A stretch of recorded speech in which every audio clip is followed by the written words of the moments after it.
नमस्कार. वेद विकासाचा 24 तास घडामोडींमध्ये आपल्या या ठिकाणी सहर्ष स्वागत करतो. स्थानिक स्वराज्य संस्थेच्या निवडणुकांचं वारं या ठिकाणी मोठ्या प्रमाणात व्हायला सुरुवात झालेली आहे. यातच केळवणे जिल्हा परिषद मतदारसंघाची ही अटीतटीची निवडणूक या केळवणे जिल्हा परिषद मतदारसंघामध्ये होत आहे. आणि हा केळवणे जिल्हा परिषद मतदारसंघ हा अतिशय चुरशीचा आणि प्रतिष्ठेचा मानला जाणारा मतदारसंघ आहे. या मतदारसंघात राजकीय, सामाजिक, शैक्षणिक, कला, क्रीडा क्षेत्रामध्ये अग्रेसर असणारे युवकांच्या गळ्यातील ताईत म्हणून त्यांच्याकडे पाहिलं जातं असे मंगेशजी वाकडीकर या केळवणे जिल्हा परिषद मतदारसंघामध्ये या ठिकाणी नेतृत्व करतायत. तर नमस्कार. वेदविकास या चॅनलमध्ये आपलं सहर्ष स्वागत करतो. आपण केळवणे जिल्हा परिषद मतदारसंघाची निवडणूक या ठिकाणी लढताय. अनेक राजकीय, सामाजिक, शैक्षणिक, कला, क्रीडा क्षेत्रामध्ये आपण अग्रेसर आहात. सर, या राजकारणामध्ये येत असताना आपली पार्श्वभूमी काय असेल किंवा आपण कोणते बालकडू घेऊन या राजकीय प्रवासामध्ये सक्रिय झालात? सर्वप्रथम विकासाचं आद्य क्रांतीवीर वासुदेवानंद फडके यांच्या जन्मानं पावन झालेल्या पुण्यभूमीत तुमचं सहर्ष स्वागत करतो. आज केळवणे जिल्हा परिषदेची निवडणूक 7 फेब्रुवारी 2026 रोजी होत आहे. त्या दृष्टिकोनातून आमदार महेश्वर बालदी साहेब, तसेच पनवेलचे आमदार प्रशांत शेठ ठाकूर साहेब, आमचे सर्वांचे मार्गदर्शक रामशेठ ठाकूर साहेब आणि जयंत म्हात्रे, आमचे युवकांची प्रेरणास्थान प्रीतम म्हात्रे यांनी सर्वांनी केळवणे जिल्हा परिषद भारतीय जनता पार्टीचा अधिकृत उमेदवार म्हणून मला माझी निवड केल्याबद्दल सर्वप्रथम मी त्यांचं आणि भारतीय जनता पार्टीच्या सर्व तमाम कार्यकर्त्यांचा मी धन्यवाद बोलतो. राजकारणात येण्याच्या अगोदर मी स्वतः बँकिंग क्षेत्रामध्ये निगडीत होतो. ICC bank, ABC bank, industrial bank, Edelweiss अशा ठिकाणी ब्रँच मॅनेजर म्हणून काम केलंय. मला त्यावेळी 2012ला जवळजवळ 1 लाख रुपयाची सॅलरी होती. पण त्यावेळी एक इन्सिडेंट घडला की मला कावीळ झाली होती आणि मी बॉम्बे हॉस्पिटलमध्ये ऍडमिट होतो. 14 दिवस व्हेंटिलेटर, म्हणजे 14 दिवस मी आयसीयू मध्ये होतो. त्यात 3-4 दिवस बेशुद्ध असून व्हेंटिलेटर होतो. आणि मग तिथून मी ऑलमोस्ट मला दुसरा जन्मच मिळाला. आणि मग त्यावेळी मी ठरवलं की माझा जर जन्म, मला देवाने दुसरा जन्म दिलाय, तर तो जन्म माझ्या या समाजसेवेसाठी किंवा या देशासाठी किंवा इथल्या विभागासाठी माझं काहीतरी देणं आहे, म्हणून मला देवाने संधी दिली. म्हणून मग त्यावेळी मी बँकिंग सेक्टर सोडून माझ्या बिझनेसमध्ये आलो आणि राजकारणात मी पहिल्यांदा ग्रामपंचायत निवडणूक लढवली. मी जुलैमध्ये ऍडमिट झालो होतो आणि ऑक्टोबरची निवडणूक लागली. आणि त्या निवडणुकीत गावातील सर्वाधिक मतांनी, त्यावेळी रेकॉर्ड ब्रेक मतांनी मी ग्रामपंचायत निवडणूक जिंकलो. आणि त्यावेळी आरक्षण, महिला आरक्षण होतं, म्हणून उपसरपंच पदाची पहिली माळ मला माझ्या वयात पडली. आणि त्यापासून मी आज राजकारणात, समाजकारणात काम करतोय. आज माझं बघितलं तुम्ही, 80% मी समाजकारण करतोय आणि 20% फक्त राजकारण करतोय. आणि त्याच्यामुळे मी राजकारणात आलो आणि त्या दृष्टिकोनातून आज माझं जे काम आहे त्याच्यामुळे मला ही सीट मिळाली. तर राजकारणाचं बालकडू कोणाकडून मिळालं आपल्याला? राजकारणाचं बालकडू म्हटलं तर माझ्या घरात पूर्वीपासून, म्हणजे माझे मामा जे आहेत तर ते पूर्वीपासून राजकारण होते. माझे मामा पांडुरंग चौधरी ग्रामपंचायत सदस्य होते. आता आमच्या बाजूला असलेले नारायण चौधरी हे शिवडोन ग्रामपंचायत सरपंच होते. त्यानंतर मग मी निवडून आलो. त्यानंतर आमची मामी ही भारतीय जनता पार्टीमधून निवडून उपसरपंच पद विराजमान केलं. तर राजकारणाचं हे जे आहे ते आमच्या पूर्वीपासून आमच्या घराण्यातच आहे. आणि मुळात मी शिवडोनचा आहे. माझं वाकडीकर कुटुंबातून मी येतो. आणि आजपर्यंत वाकडीकरांचा इतिहास बघितला तर वाकडीकर कुटुंबामध्ये ज्या पक्षाने वाकडीकर कुटुंबासोबत राहिला तर त्या पक्षाची सत्ता आजपर्यंत आलेली आहे. आमचे पद्माकर वाकडीकर असतील, हे सुद्धा ग्रामपंचायत सरपंच होते. तर अशा पद्धतीने त्यांच्याकडूनच मला बालकडू आलेला आहे. आपण युवकांच्या गळ्यातील ताईत म्हणून आपल्याकडे पाहिलं जातं आणि युवकांची माळ आपल्यासोबत जोडली जाते. सर, युवकांची माळ जोडत असताना ती क्रांतीवीर फेस्टिवल जे आपण जे भरवतो, ही संकल्पना कशी का आपल्याला? खऱ्या अर्थानं मी बँकिंग सेक्टरमध्ये काम करत असताना अनेक शेकडो तरुणांना मी बँकिंग सेक्टरमध्ये आणले. नॉट इव्हन फक्त मी ब्रँच मॅनेजर झालो, तर माझ्या सोबतीला माझ्या गावातील असतील, या विभागातील लोक असतील, त्यांना सुद्धा मी जॉब दिला. आणि त्यांना सुद्धा आज काही मुलं त्यातली ब्रँच मॅनेजर म्हणून वगैरे, मॅनेजर म्हणून काम करत असतात. लहानपणापासून मला नेहमीच सगळ्या गोष्टीची आवड होती. कारण आमच्याकडे 17 फेब्रुवारीला वासुदेव फडके यांची पुण्यतिथी साजरी होते आणि आमच्या गावातील माधव जोग साहेब यांच्या माध्यमातून गेली 30 वर्ष क्रांती ज्योत वगैरे येत होती. आणि त्याच्या माध्यमातून वासुदेव फडके यांचा ज्या शिवडोनच्या भूमीत झाला ती 4 नोव्हेंबर 1845 ला जन्म झाला. मग त्या दिवशी त्यांच्या प्रेरणेतून आपला देश स्वतंत्र झाला. पहिली क्रांतीची मशाल त्यांनी पेटवली आणि त्यांचा आदर्श घेऊन मग सावरकर आमच्या गावात येऊन गेले. त्यांनी इथली माती आणि त्यांच्या कपाळाला लावली आणि त्यांची देशाच्या स्वातंत्र्यासाठी त्यांनी तो धगधगता ज्वाला ह्या शोधूमधूनच घेऊन गेले. आज जर तुम्ही पाहिलं तर वंदे मातरम हे जे गीत लिहिले बंकिमचंद्र चटर्जी यांनी ते आद्यक्रांती वसंत फडके यांची प्रेरणा घेऊनच केलेलं आहे. त्यामुळे ह्या आद्यक्रांती वसंत फडकेंचा ह्या गावात एक ज्वलंत इतिहास आहे आणि तो धगधगता इतिहास प्रत्येक तरुणांच्या मनामनात आणि नसा धुलला पाहिजे. यासाठी आपण क्रांती फेस्टिवल ठेवलं.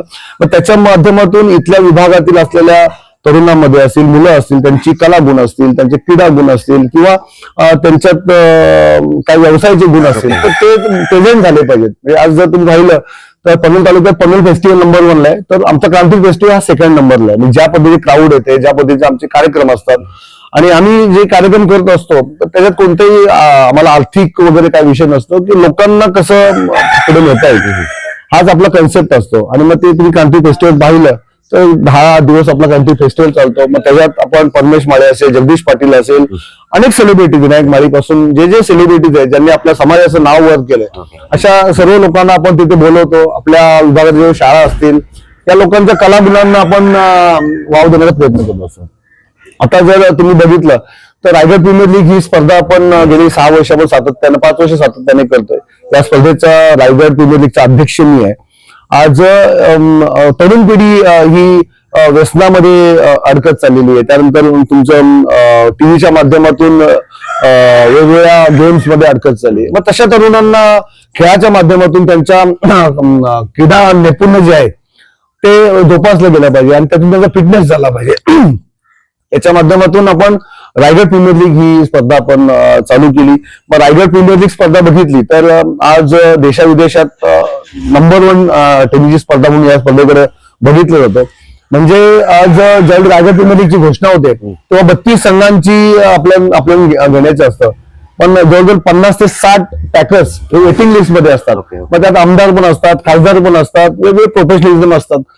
कारण त्या स्पर्धेची उंची त्या पद्धतीने आहे. आणि नॉट ओनली जर तुम्ही जर शिवरायांच्या ग्राउंडवर आलात तर तुम्हाला त्या गोष्टीची वेगळी गोष्ट बघता येईल. एखादी ऑलिम्पिक स्पर्धा जेव्हा होत असते तर ते ऑलिम्पिक स्पर्धेमध्ये तो देश, त्या देशाची जी काही संस्कृती असेल, त्या देशाचं कल्चर असेल ते दाखवण्याचा प्रयत्न करतो. तर मी ज्यावेळी आपली स्पर्धा होते त्यावेळी आपल्या रायगडचं कल्चर काय, फक्त क्रीडा म्हणून आपण त्या स्पर्धेकडे बघत नाही तर रायगडचं नाव कोणी मोठं केलंय. तर रायगडमध्ये छत्रपती शिवाजी महाराजांची राजधानी ही आपले किल्ले रायगडवर आहे आणि आमचा रायगड प्रीमियरचा जो लोगो आहे तर ती मेघडंबरीचा आपण उल्लेख केलाय. आज आपण मागे छत्रपती शिवाजी महाराजांची ही ट्रॉफी बघत असाल, ही रायगड प्रीमियर लीग साठी आपण ट्रॉफी दिली कारण छत्रपती शिवाजी महाराजांचा जो आदर्श आहे तो सर्वत्र गेला पाहिजे.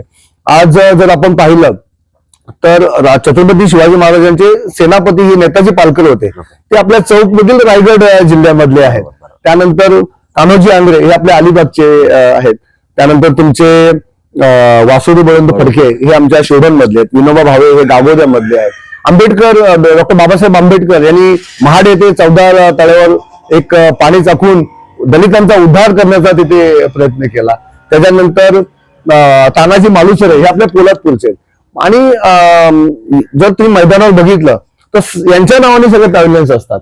म्हणजे लोक त्या पॅव्हलियनमध्ये बसतात. मग ती जो माझा रायगडचा इतिहास आहे किंवा धगधगता हे आहे तर तो तरुणांपुढे गेला पाहिजे हीच त्यामध्ये कन्सेप्ट असते. मग सावरकरांचं पण तुम्हाला तिथे पॅव्हलियन दिसेल. कारण सावरकरांनी काय केलं की क्रिकेटमध्ये यष्टीचीव असेल, गोलंदाज असेल, फलंदाज असेल, क्षेत्ररक्षक असेल, हे सगळे शब्द सावरकरांनी इंग्रजीमधून मराठीमध्ये आणले. म्हणजे फक्त ती क्रीडा स्पर्धा नसून तर त्याच्यातून आपली संस्कृती आपण दाखवत असतो. आज रायगड प्रीमियर लीगच्या पहिल्या वर्षाच्या उद्घाटनाला आशिषजी शेलार आले होते आणि त्यावेळी आमची विसावा रिसॉर्टला त्यांच्यासोबत एक बैठक झाली. तर त्यावेळी आम्ही म्हणालो की लेदर क्रिकेटला फार मोठे सुगीचे दिवस आहेत परंतु टेनिस क्रिकेट मधला जो खेळाडू आहे तो प्रोफेशनली काही होत नाही. तर साहेब तुम्ही अशी काहीतरी कन्सेप्ट आणा की ज्याच्या माध्यमातून ह्या खेळाडूंना चांगला आर्थिक पाठबळ मिळेल. कारण क्रीडा खेळत असताना पण त्यांना आर्थिक पाठबळाची गरज आहे. मग त्यांनी तिथे आम्हाला शब्द दिला की मी एक मोठी टुर्नामेंट नॅशनल लेवलला करेन आणि लगेच 2 वर्षात त्यांनी ISPL स्पर्धा आयोजित केली. आज माझ्या तळागाळातील खेळाडू असेल त्याला 28 लाखाची, केतन मत्रेला 26 लाखाची बोली लागली, आकाश सारेकरला 5 लाखाची बोली लागली, मोठ्या जो ईश्वरी ठाकूर 11 लाखाची बोली लागली. म्हणजे आज शेड्यूल मध्ये आल्यानंतर ही प्रेरणा गेली आणि देशात ही मोठी स्पर्धा गाजते. तर हेच फक्त यश आहे आपलं. सर अनेक आपण कलेमध्ये आलात, क्रीडेमध्ये आलात, हा राजकीय म्हणजे एवढी मोठी जिल्हा परिषद निवडणूक का लढवावीशी वाटली आपल्याला? खऱ्या अर्थानं राजकारणात आज चांगल्या लोकांची गरज आहे आणि हे सगळं करत असताना मी तुम्हाला मगाशी म्हटलं की मला हा दुसरा जन्म भेटलाय, तर माझा दुसरा जन्म भेटला हा समाजसेवेसाठी किंवा इथल्या विभागाच्या विकासासाठीच झाला पाहिजे. आज जर तुम्ही पाहिलं तर गेल्या 2012 पासून मी राजकारणात आहे. मी ग्रामपंचायत विकास समिती शिवडोन स्थापन केली आणि कन्नाळ्यात त्याचा मी अध्यक्ष होतो. त्याच्या माध्यमातून मी अनेक महिलांसाठी वेगवेगळं काम केलंय. मी शिवडोन आणि चिंचवण या 2 गावामध्ये 448 महिलांना गॅस सिलेंडर वाटप केलं आणि त्यांना 4 वर्ष सिलेंडर भरून दिले सारे. त्याच्यानंतर गॅस गिझर आपण जवळजवळ 150 महिलांना दिले, शिलाई मशीन 150 महिलांना दिले, कुकर असतील ते 350 महिलांना दिले. त्यानंतर चिंचवण गावातील जे पूर्ण गावातील जेवढे महिला बचत गट आहेत त्यात कोणत्या पक्षाचा तो बचत गट आहे आय डोंट नो, तर त्यात शेतकरी कामगार पक्ष असेल, शिवसेना असेल, काँग्रेस असेल, भारतीय जनता पार्टी असेल, सर्व बचत गटांसोबत घेतले. सर्व बचत गटाला आपण वस्तू वाटप केल्या. मग काही महिलांना आपण पिठाची गिरण दिली, काही महिलांना आपण खुर्च्या वगैरे दिल्या ज्या रेंटवर देऊ शकतात, भांडी दिली, त्याच्यानंतर पतळी बनवण्याची मशीन दिली, त्यानंतर काही महिलांना भाकरी बनवण्याची मशीन दिली, काही महिलांना आपण ग्राइंडर दिले ज्याच्याबद्दल तू वाटण वगैरे करू शकतात. अशा पद्धतीने गावातील सर्व बचत गटांना 100% लोकांना देण्याचं काम आपण केलेलं आहे आणि येणाऱ्या काळात ह्या विभागातील विकास झाला पाहिजे. आज जर केळवण जिल्हा परिषदेची पार्श्वभूमी बघितली तर इथे साधारणतः 36 आदिवासी वाडी आहे. ओके, त्याच्यानंतर इथे आपटा असेल, बारापाडा असेल, इथे मुस्लिम बहुल हा भाग आहे. त्याच्यानंतर आगरी, कोळी, कराडी, मराठी असा वेगवेगळ्या याच्यातून असलेला हा मतदारसंघ बौद्ध समाज असेल. तर आपण प्रत्येक समाजासाठी काम करत आहोत. आज जर आमदार महेश बालदी साहेबांनी मागची निवडणूक जी लढवली तर ती आदिवासी माझा बांधव आहे, तो कोणत्याही आदिवासी कुणाच्या घरात राहणार नाही आणि त्याची सुरुवात आपण केली. आज केळवण जिल्हा परिषदमध्ये 450 घरांना घरकुल देऊन आपण एक नवा इतिहास बनवलेला आहे. आज जर तुम्ही बागेची वाडी बघितली, पेरूची वाडी बघितली, लहूची वाडी बघितली तर ह्या वाड्यांचा आज वेगळ्या पद्धतीने विकास होत आहे. बानुबाईची वाडी बघितली तुम्ही, 100% घरं आपण बांधून कंप्लीट केलेली आहेत. मग ह्या जर सासईमध्ये गेला तर साधारणतः 2.5 करोड रुपयाची तिथे कामे झाली. मग तिथे सभा मंडपाचं आता 40 लाखाचं काम चालू आहे, शाळेसाठी 30 लाखाचं काम चालू आहे. त्यानंतर वेगवेगळ्या अंगणवाड्या आपण बनवतोय, आपण रस्ते बनवतोय.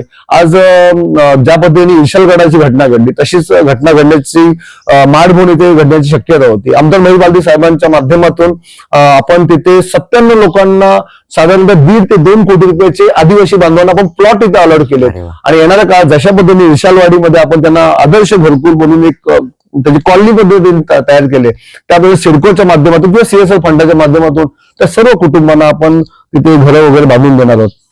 आज बौद्ध समाजाच्या बाबतीत म्हटलं तर 2012ची निवडणूक लढवली तर त्यावेळी मी आमच्या गावातील मालतीजी गायकवाड आहेत तर ते म्हणाले की आपला हा बौद्ध विहार आहे, मंगेश हा बौद्ध विहार तुला निवडून आल्यावर करायला लागेल. मी निवडणूक लढवल्या जिंकल्यानंतर पहिल्यांदा बौद्ध विहाराचं ते काम केलं. आज तुम्ही पाहू शकता एकदम आदर्श असं ते बौद्ध विहार आहे. राहिला विषय आज माझे बऱ्याच वेगवेगळ्या पक्षातील मित्र आहेत, म्हणजे माझे मित्र असतील, साबिल दळवी असतील, तर त्यांनी सांगितलं की मला राजा शिव छत्रपतींच्या नावाने ट्रॉफी ठेवायची, म्हणजे जी तुमच्या मुंबई पूर्ण महाराष्ट्रामध्ये क्रिकेट संघाबरोबर संबंध आहे तर तुम्ही आम्हाला मदत करा. तर त्यावेळी जेवढे मुंबई, रायगड, ठाण्यामधले जेवढे प्लेयर्स होते त्या सर्व संघ मी तिथे स्वतः घेऊन आलो. सगळे टॉपचे प्लेयर त्यांना दाखवून दिले, ते सुद्धा चालू केलंय. आज जर आपण बारापाडचा रोड बघितला एकदम हायटेक रोड आपण बनवलेला आहे. त्यानंतर कब्रस्तानची कामं असतील, त्यांची दर्ग्याची कामं असतील, ही सगळी कामं चालू आहेत. म्हणजे आपण कोणत्याही एखाद्या समाजाबरोबर नाही तर आपण पूर्ण हा विभाग माझा आहे, हा सर्व समाज माझा आहे, तर सगळ्या समाजाला आपण पुढे घेऊन जाण्याचाच हा आपला प्रामाणिक प्रयत्न आहे. या विभागाची नाळ आपल्याला जोडलेली आहे. कोणते महत्वाचे 3 कामं आहेत, जी 3 मुद्दे आहेत, 3 महत्वाची कामं आपण निवडून आल्यानंतर करणार आहात? कोणत्या कामांवरती पहिल्यांदा फोकस करणार आहात? सर्वप्रथम इथे रोजगाराच्या विषयावर मी सर्वप्रथम जास्त फोकस करणार आहे. आज आपल्या बाजूला एअरपोर्ट येत आहे आणि एअरपोर्टच्या माध्यमातून सर्वप्रथम 27 गाव जो आहे तर त्यांना सर्वप्रथम तिथे प्राधान्य दिलं जाणार कारण त्यांची जमीन गेलेली आहे आणि त्याच्यानंतर 27 गाव झाल्यानंतर इथल्या स्थानिक लोकांना तिथे रोजगारी संधी मिळणार आहे. आज हजारो नाही म्हटलं तर लाखो नोकऱ्या तिथे अवेलेबल आहेत आणि आमदार महेश बालदी साहेब असतील, प्रशांत ठाकूर असतील, आमचे मित्र रुपेशजी धुमाळ असेल, नंदराज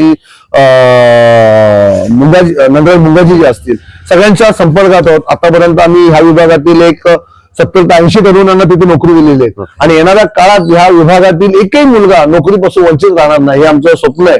आणि त्याच्यासोबतच आपल्या विभागातील मुलांनी व्यवसायामध्ये आलं पाहिजे, नोकरीच्या सोबत व्यवसाय करून त्यांचा चांगलं झालं पाहिजे. तर तेही सुद्धा आपण त्याच्यावर फोकस करणार आहे. फर्स्ट पार्ट आहे. सेकंड पार्ट आपण रस्त्यांचं जाळं विणणार आहोत. मग त्यात मुख्यमंत्री सडक योजना असेल, त्यानंतर पंतप्रधान सडक योजना असेल, डीपीडीसीच्या योजना असतील किंवा जिल्हा परिषदेच्या पंचायत समितीच्या ज्या काही योजना असतील, आमदार साहेब आमच्या सोबत आहेत, त्यांचा आमदार निधी असेल, खासदार निधी असेल, याच्या माध्यमातून पूर्ण रस्त्यांचे जाळे विणणार आहोत आपण. तो काम आपण प्रामुख्याने करणार आहोत. आणि मी 3 कामं म्हटलं तर थोडंसं ते संयुक्तिक ठरणार नाही. आज प्रत्येक गाव हा आदर्श झाला पाहिजे. मग त्या गावामध्ये तलावाचं सुशोभीकरण असेल, जॉगिंग ट्रॅक असेल, त्याच्यानंतर गार्डन्स असतील, त्याच्यानंतर व्यायामशाळा असेल, त्या गावातील काय ऐतिहासिक वास्तू असेल, मग तिथे आज जर तुम्ही कर्नाटकमध्ये बघितलं तिथे चांगला किल्ला आहे, मग त्याचं सुशोभीकरण करण्याचा विषय असेल. त्याच्यानंतर गावांच्या जे पाण्याच्या समस्या असतील त्या जलजीवन मिशनच्या माध्यमातून तेही सोडवण्याचा आपण पूर्णपणे प्रयत्न करणार. म्हणजे लोकांना काय रस्ते, पाणी, लाईट ह्या सोडून आपण त्यांना हायटेक कसं करता येईल. म्हणजे आज जर माझे बरेच मित्र फॉरेन कंट्रीमध्ये आहेत, USA मध्ये, चायनामध्ये आहेत, मग तिथली जी गावं आहेत तशा पद्धतीची गावं कधी संधी आली. कारण केंद्रात नरेंद्र मोदींचं सरकार, महाराष्ट्रात देवेंद्र फडणवीस सरकार, वरती माझे स्वतःचे आमदार महेशजी बालदी साहेब आहेत, नितीन गडकरी साहेब आमच्या सोबत आहेत. महेश बालदी साहेबांचा मी खंदा समर्थक आहे आणि त्यांच्या माध्यमातून ह्या विभागाचा विकास करणं मला काय अवघड राहणार नाही. गेली 5 वर्ष या केळवण जिल्हा परिषदेचं अध्यक्षपद मी भूषवलं. त्यामुळे इथे तळागाळातील पूर्ण सगळ्या आदिवासी वाड्या असतील, गावं असतील, सगळ्यांची नाळ माझ्यासोबत जोडलेली. मी राजकारण करत असताना कधीही पक्ष बघितला नाही. जो माणूस माझ्यासोबत आला त्याचं कुठलंही सुखात असो, दुःखात असो, पोलिटिशियनचं मॅटर असो, हॉस्पिटलचं मॅटर असो किंवा काही असो, प्रत्येकाच्या सुखदुःखात मी आहे आणि त्याच्यासोबत मी विश्वासानं उभा आहे. आज बघितलं तर मी एक सर्वसामान्य घरातून आलेलो आहे, पण आमदार साहेबांनी मला जिल्हा परिषद अध्यक्ष म्हणून माझी निवड केली. त्याच्यानंतर भारतीय जनता पार्टीमध्ये तालुका अध्यक्ष ही मला जबाबदारी दिली आणि खरोखर मी भाग्यवान समजेल की एवढी मोठी जबाबदारी समजण्याचं आमदार साहेबांनी मला म्हणजे त्या माझ्या कामाचं बघून मला हे केलंय. आणि आज माझी जिल्हा परिषदेवर ज्यावेळी उमेदवारी घोषित करायची बिनविरोध माझी घोषणा झाली. आणि ज्यावेळी माझ्या समोर उमेदवार शोधताना काय प्रोसेस झाली याची तुम्हाला सगळी खबर आहे. मला कोणत्याही पक्षावर टीका करायची नाही. मी जे काय काम केलंय आणि भविष्यात मला जे काम करायचंय त्या मुद्द्यावर मी निवडणूक लढवत आहे. आज जर तुम्ही या निवडणुकीत बघितलं तर माझ्यासोबत शेतकरी कामगार पक्षाचे लोक मला मतदान करणार, काँग्रेसचा मला पाठिंबा आहे, मनसेचा पाठिंबा आहे, शिवसेना लोक मला मतदान करणार आहेत, भारतीय जनता पार्टी आता माझा कोर वोटर आहे. परत तरुणामध्ये सगळ्यांच्यात माझी तुम्हाला सगळ्यांना माहितीच आहे का रायगड प्रीमियर लीग असेल, फेस्टिवल असेल किंवा माझी काम करण्याची पद्धत आहे, त्यामुळे ऑटोमॅटिक ती आपली क्रेज आहेच. तर ह्या सगळ्या तरुणांच्या जीवावर आणि भारतीय जनता पार्टी आणि तर सगळ्या पक्षाच्या जे माझ्या संबंधित आहेत यांच्या जीवावर निश्चितच आपला विजय हा संपादन होणार आहे. त्याबद्दल माझ्या मनात कोणत्या प्रकारची शंका नाही. आणि तसे पोलीस रिपोर्ट्स ही तसेच आहेत, मीडियाचे रिपोर्ट्स तसे आहेत आणि आमची रोजची टॅली आहे ती सगळी तशी सांगत आहे. शेवटचा प्रश्न आहे की आता निवडणुकीला काही दिवसच राहिलेले आहेत. प्रचाराचा झंझावात आपला मोठा आहे. आम्ही सोशल मीडियाच्या माध्यमातून आपल्या प्रचाराच्या रॅल्या असतील, प्रचाराच्या बैठका असतील, गावागावी भेटी असतील आपण पाहतोय. पण नेमकं जनतेला किंवा मतदारांना काय संदेश देत आहे? मतदारांना हे संदेश देणार आहे की तुम्ही तुमचा एक मत हा अमूल्य मत आहे, तो तुम्ही तिथे जाऊन द्या. कारण तुमचा एक मत हा आमच्यासाठी इम्पॉर्टंट आहे आणि तुमच्या एक मताची फार मोठी किंमत आहे. आज तुम्ही जर माझ्यासारख्या आणि माझ्या सोबतीला मयूर शेलार जे पंचायत समितीचे उमेदवार आहेत आणि तिकडे शीतल आनंद माळी आहेत, तिघे पण आम्ही चांगले उमेदवार आहोत. आमच्यासारख्या उमेदवारांना तुम्ही आज जर मतदान केलं तर आज तुमची पुढच्या 20 वर्षाचं तुमचं भविष्य घडवण्याचं हे आमच्या हातात आहे. कारण केंद्रात नरेंद्र मोदी सरकार आहे, महाराष्ट्रात देवेंद्र फडणवीस साहेब सरकार आहे. येणाऱ्या काळात भारतीय जनता पार्टी, राष्ट्रवादी काँग्रेस आणि शिंदे गट यांची सत्ता जिल्हा परिषद येणार आहे आणि पंचायत समिती यांची सत्ता येणार आहे. आणि जर तुम्ही सत्तेच्या सोबत असाल तरच तुमचा विकास होणार आहे. तुमचं सगळं नाही तर विरोधक फक्त विरोधच करत राहणार आणि मग त्या गोष्टीचा विकास होत नाही. म्हणून दिल्लीपासून दिल्लीपर्यंत भारतीय जनता पार्टी, शिवसेना आणि आरपीआय याच्या युद्धीच्या माध्यमातून मी निवडणूक लढवत आहे. त्यामुळे आपली सत्ता असेल तर निश्चितच या विभागाचा कायापालट केल्याशिवाय आम्ही स्वस्थ बसणार नाही. तुमच्या 20 वर्षाच्या भविष्याच्या दृष्टिकोनातून तुम्ही आम्हाला मतदान करा. आमचं मागचं काम बघा, आमची कामाची कमिटमेंट बघा आणि त्याच्यावर आम्हाला मतदान करा. हेच मी सर्व मतदार बंधू आणि भगिनींना आव्हान करतो. तर आपल्यासोबत जोडले गेले होते केळवणे जिल्हा परिषद मतदारसंघाचे उमेदवार मंगेशजी वाकडीकर. राजकीय, सामाजिक, शैक्षणिक, कला क्रीडा क्षेत्रामध्ये अग्रेसर असणाऱ्या युवकांच्या गळ्यातील ताईत म्हणून त्यांच्याकडे पाहिले जातं. त्यांच्या कामाची पद्धत आणि त्यांच्या कामाचा लेखाबोजा पाहून या उरण विधानसभा मतदारसंघाचे आमदार वाकडीकर साहेबांचे निकटवर्तीय आमदार महेशजी बालदी यांनी यांच्यावरती विश्वास ठेवून ही उमेदवार या ठिकाणी दिलेली आहे. आतापर्यंत त्यांनी केलेल्या कामाचा लेखाबोजा असेल, त्यांनी केलेली सामाजिक कार्य असतील, सामाजिक कामं असतील, या सर्व इत्तंभूत गोष्टी किंवा ह्या माहिती करून त्यांना ही उमेदवारी देण्यात आलेली आहे. आणि ह्या केलेल्या विकास कामांच्या जोरावरती आमचा हा विजय निश्चित असल्याचे या ठिकाणी मंगेशजी वाकडीकर यांनी या ठिकाणी सांगितलेलं आहे. सर, आपण आमच्याशी जोडलात त्याबद्दल आपले धन्यवाद आणि आभार.